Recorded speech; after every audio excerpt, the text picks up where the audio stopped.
ગુજરાત સરકાર દ્વારા વર્ષ 2026નું બજેટ રજૂ કરવામાં આવ્યું છે, જેમાં ખેડૂતો, પશુપાલકો અને ગૌ સેવાને કેન્દ્ર સ્થાને રાખવામાં આવ્યું છે. વાવણીથી વેચાણ સુધી ખેડૂતોની પડખે રહેવાના સંકલ્પ સાથે સરકારે કૃષિ અને સંલગ્ન ક્ષેત્રો માટે મોટી જાહેરાતો કરી છે.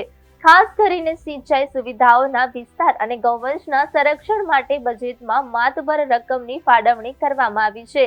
સરકારે ખેડૂતોને આર્થિક રીતે સદ્ધર બનાવવા માટે ₹11,000 કરોડથી વધુનું કૃષિ રાહત પેકેજ જાહેર કર્યું છે, જેનો લાભ રાજ્યના 33 લાખ ખેડૂતોને મળશે. મગફળી, કપાસ અને સોયાબીન જેવા પાકોની ટેકાના ભાવે ખરીદી માટે ₹18,000 કરોડ ચૂકવવામાં આવ્યા છે. ખેડૂતોને સસ્તું ધિરાણ મળી રહે તે માટે કિસાન ક્રેડિટ કાર્ડ વ્યાજ સહાય પેટે ₹1,539 કરોડ ફાળવાયા છે. ગૌવંશના સંરક્ષણ માટે ગૌમાતા પોષણ યોજના હેઠળ ₹500 કરોડની ફાળવણી કરી સરકારે ગૌપ્રેમ વ્યક્ત કર્યો છે. પશુપાલકોની આવક બમણી કરવાના હેતુથી રાજ્યના 4 ઝોનમાં સહકાર મંડળીઓ મારફતે બાયો CNG પ્લાન્ટ સ્થાપવાની નવીન યોજના જાહેર કરવામાં આવી છે.